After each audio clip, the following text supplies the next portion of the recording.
आचार संहिता के बाद आज पहली बार हरियाणा के पूर्व गृह मंत्री अनिल विज ने Ambala Cantt PWD rest house में लोगों की समस्याओं को सुना। वहीं उन्होंने पंचकुला कल होने वाली विधायक दल के बैठक के बारे में भी जानकारी दी। वहीं दीपक बावरिया हार के बाद प्रदेश प्रभारी पद इस्तीफा देने की बात कर रहे हैं, जिस पर अनिल विज ने अपनी प्रतिक्रिया दी। कांग्रेस की हार के बाद अब हुड्डा की जगह चंद्रमोहन को विपक्ष का नेता बनाए जाने को बात चल रही है, जिस पर अनिल विज ने तंज कसते हुए कहा कि अब कांग्रेस जिसको स्टार प्रचारक बनाकर वोट मांग रही थी उसको लोग पसंद नहीं करते। कांग्रेस के नेता अब ये कहने में लगे हैं कि जिन लोगों ने फोटो हमारे साथ खिंचवाई और वोट किसी और को दी, जिस पर अनिल विज ने कहा कि हारने वाला आदमी तो कई तरह बातें करता ही है।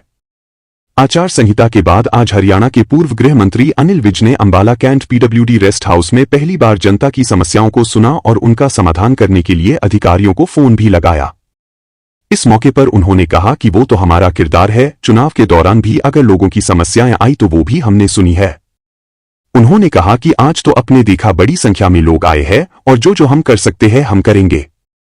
कल पंचकुला में देश के गृह मंत्री अमित शाह की अध्यक्षता में विधायक दल की बैठक होने जा रही है, जिस पर अनिल विज ने कहा कि हमारी तो प्रजातांत्रिक पार्टी है और देश के गृह मंत्री आ रहे हैं, वो सबकी बात सुनेंगे और सुनने के बाद जो भी फैसला होगा हमारा तो सुनने के बाद ही फैसला होता है। वहीं जब उनसे पूछा गया कि अक्सर देखा गया है कि बीजेपी चौंकाने वाले फैसले लेती है, क्या कल भी कुछ ऐसा होने वाला है, तो उन्होंने कहा कि कुछ नहीं कह सकते।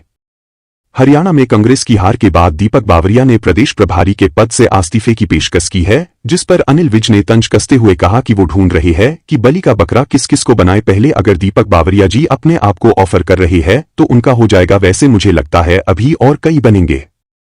चर्चाएं चल रही है कांग्रेस की हार के बाद अब हुड्डा की बजाय चंद्रमोहन को विपक्ष का नेता बनाया जा सकता है, जिस पर अनिल विज ने कड़ी प्रतिक्रिया देते हुए कहा कि उन्होंने कहा कि वैसे तो ये कांग्रेस का अंदरूनी मामला है, पर कांग्रेस को अब ये बात तो सिद्ध हो गई कि जिसको स्टार प्रचारक बनाकर वोट मांग रहे थे कि उसको लोग पसंद नहीं करते। उन्होंने कहा कि अब क्या फैसला करते हैं ये तो कांग्रेस की बात है।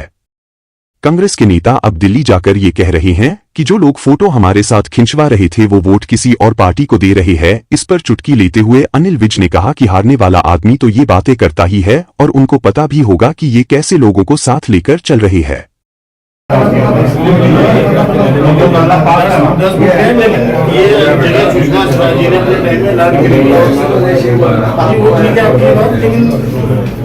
इसका अभी कोर्ट की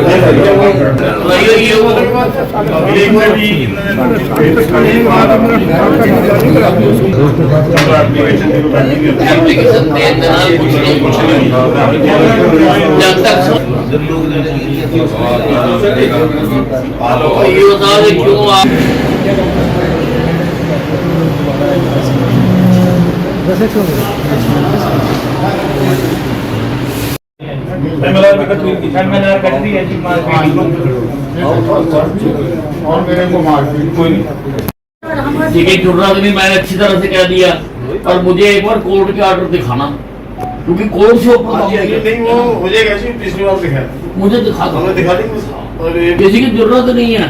क्या बात करते हो,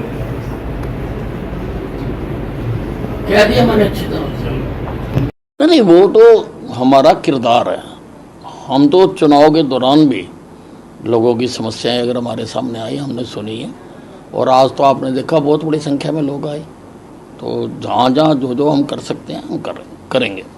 सर कल नहीं उसका तो कौन पहले बता सकता है, कोई भी नहीं बता सकता। तो हमारी तो प्रजातांत्रिक पार्टी है, हमारे केंद्र से अमित शाह जी आ रहे हैं, वो सारों की बात सुनेंगे, सुनने के बाद ही जो फैसला होता है, हमारे तो सुनने के बाद ही फैसला होता है। सर नहीं ये कुछ नहीं कह सकते इसके बारे में। नहीं, वो ढूंढ रहे हैं कि बलि का बकरा किस किस को बनाए। अब कौन पहले देता है, बावरिया जी अगर पहले अपने आप को ऑफर कर रहे हैं तो उनका हो जाएगा, पर मुझे लगता है कई और भी बनेंगे। वो कांग्रेस का अंदरूनी मामला है। अब कांग्रेस को ये चीज़ तो सिद्ध हो गई कि जिसको वो सबसे आगे करके स्टार प्रचारक बना के वोटें मांग रहे थे उसको लोग पसंद नहीं करते हैं, तो अब वो क्या फैसला करते हैं, ये कांग्रेस की बात। तो देखिए, वो हारने वाला आदमी तो कई तरह के बातें करता है, और उनको पता भी होगा भी कैसे लोगों को ये साथ लेके चलते हैं और कौन कौन लोग इनके साथ हैं और वो क्या क्या कर सकते हैं, तो उसी आधार पर वो ऐसी बातें